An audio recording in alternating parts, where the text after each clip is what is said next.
Só vamos trazer para o pessoal aqui a seguinte discussão primeiro, porque aí depois a gente consegue falar um pouco dessas alocações. Acho que o Motinha pode contribuir bastante agora. E porque, enfim, ele está muito mais por dentro disso. Eu tenho a impressão, me corrija, Motinha, se eu estiver errado, que... E, na verdade, a gente acabou falando isso aqui, mas a narrativa, ela é muito incerta. Ela vai depender sempre dos dados que estão saindo.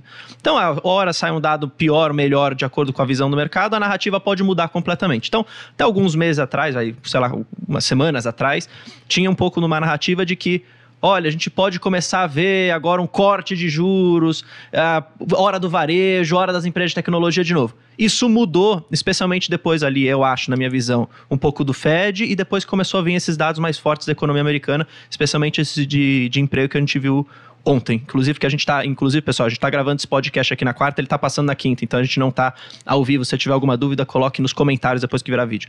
Aí, Motinho, eu queria que você tentasse dar esse cenário pra gente, separando os dois lados. O que era, o que estava acontecendo com a narrativa até antes. Até julho, né? Até final de julho, né? Até julho. Acho que julho e agosto ali é uma divisor de Exato. águas. E agora? O que mudou de fato, assim, na sua visão? Que aí estressou os mercados, especialmente de ativo de risco mesmo. Bom, acho que basicamente, a gente está naquele momento mais difícil, que é um final de ciclo. Tá? Que ciclo é esse? É o ciclo de política monetária, tá? É o ciclo que os principais bancos centrais do mundo tiveram que reagir a uma inflação, a maior inflação de 40 anos, quem diria inflação na Europa e nos Estados Unidos de 2 dígitos, tá? Então, começou um ciclo de aperto monetário que foi muito forte e muito rápido. Quando que acaba isso? Tá todo mundo simplesmente extremamente surpreso que a economia americana não baixa a guarda. Tá? Era para a economia americana estar desacelerando. É só olhar o que o Fed escreveu em março. O Fed falava, vai ter recessão no último trimestre desse ano. É só olhar o que estava em junho. Então, ou seja, o que está surpreendendo mesmo é a resiliência da economia americana. Poxa, se a resiliência da economia americana se deve um fiscal nos Estados Unidos extremamente frouxo, provavelmente os Estados Unidos vai fazer um déficit público esse ano de 8%. É coisa de emergente. O mundo está virando emergente. É óbvio que quando você tem um déficit público é mais dinheiro. Mais dinheiro significa mais o quê? Mais demanda. Mais demanda ajuda a economia. Só que a contraparte é a inflação. Então, Bruno, o que está surpreendendo mesmo é essa demora para a economia americana finalmente sentir. E faz todo sentido, a comunicação dos principais bancos centrais do mundo. Estou data dependente. Numa semana veio um dado na direção A, na outra semana veio dado na direção B. Por exemplo, o dado que se chamou a atenção ontem, que foi transformacional, entre aspas, foi o dado de oferta de emprego. Oferta de emprego. Esse mesmo dado, no mês passado, saiu um número totalmente fora do padrão, tipo 3 desvios padrões para baixo. É como se tivesse, no mês passado, a informação que a sociedade teve é que tivesse sumindo 1 milhão de vagas em aberto nos Estados Unidos. Opa, qual foi a narrativa? Finalmente, essa tal de política monetária funciona. Aí começaram a pensar que poderia cortar os juros mais rápido, assim por diante. E funciona, a economia americana está sentindo, etc. Poxa, o normal, turma, esse número, sei lá, 200 mil para cá, 200 mil para lá, foi menos 1 milhão, e de ontem foi o inverso. 1 milhão para cima. 600 mil. A gente voltou a ter 1,5 vagas em abertos para cada americano que quer trabalhar num cenário que esse mercado de trabalho tem que enfraquecer, afinal de contas o juros já está aí 5,25, 5,5.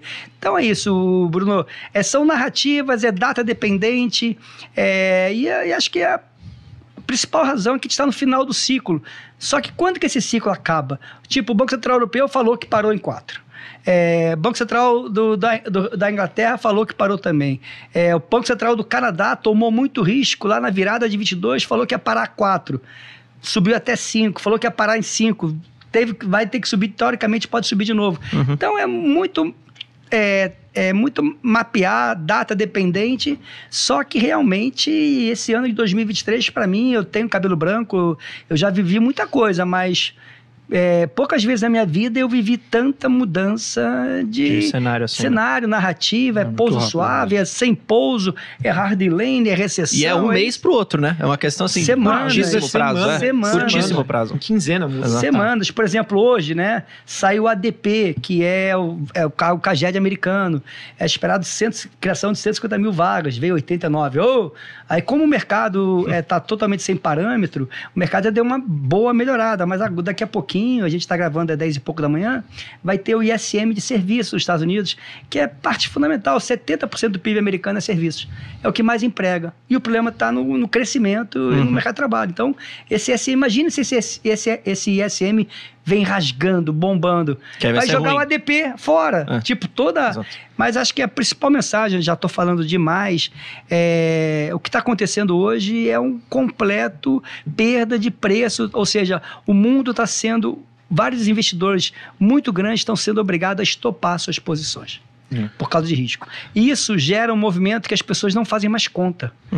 Poxa, agora, por exemplo, como o mercado fechou ontem na terça-feira, falando que o nosso BC não pode cortar o juro abaixo de entre 10,5% e 10,75%. Para mim, isso não é fundamento, não é expectativa de inflação, é um pouco dessa irracionalidade. As pessoas são obrigadas a zerarem posição. Infelizmente, a cota dos multimercados nos últimos dias brasileiros, que estavam muito apostados numa desinflação do mundo e uma desinflação no Brasil, eles acertaram isso. A inflação semana passada do PCI foi positiva. A inflação no Brasil está bem. O racional que eles montaram, essas megas posições, passaram 2 meses montando essa posição, apostando numa desinflação, e eles acertaram. E erraram muito porque de quem manda na... posso falar uma palavra meio porra toda? Quem manda na porra toda é tal do juro do americano 10 anos, que mudou completamente de patamar e fez posições que foram 2, 3 meses, demoraram para ser montadas, ser desmontada em 3 dias, tá? Então, senhores, a frase no tempo atual, não faz conta, não olha fundamento, ou estuda fundamento, faz conta, mas espera as coisas dar uma acalmada para aí sim você se posicionar. É assim que eu vejo, Vilegas, Bruno e Igor. Posso só dar um complemento nessa questão da mudança das narrativas? Até coloquei um gráfico no meu Twitter esses dias. A velocidade com que a revisão da Selic final de 24 foi feita, né? Em cerca de 60 dias, a gente saiu de um cenário de 8,80, 9 para 10,20, 10,50. Então, assim... Ontem era 10... Anteontem era 10,40, e depois já 10,75. Aí sei lá o que vai acontecer. Porque o mercado estava realmente apostando no aumento do pacing de corte, né? De meio para 0,75. Justamente porque o Brasil estava dando sinais de que isso poderia acontecer. Mas aí veio quem manda na bagaça toda mesmo e trocou basicamente a direção. Então, realmente, olhando para o mercado de ações, até tava fazendo essa análise, né? Você pega small caps dentro do mês de agosto e setembro, elas contam uma história totalmente diferente do que a Bolsa conta, né? Porque na Bolsa você tem Vale e Petro que acabam contrabalanceando e o resto sendo esmagado por essa questão de revisão de Selic e também de juro longo, né? Lá nos Estados Unidos. A alocação de ações. Boa. Que é uma incógnita, né? Você fala, o que vai acontecer mês que vem? Pô, não sei. Pode acontecer qualquer coisa, né? Agora, pensando no que está acontecendo no passado agora, recente.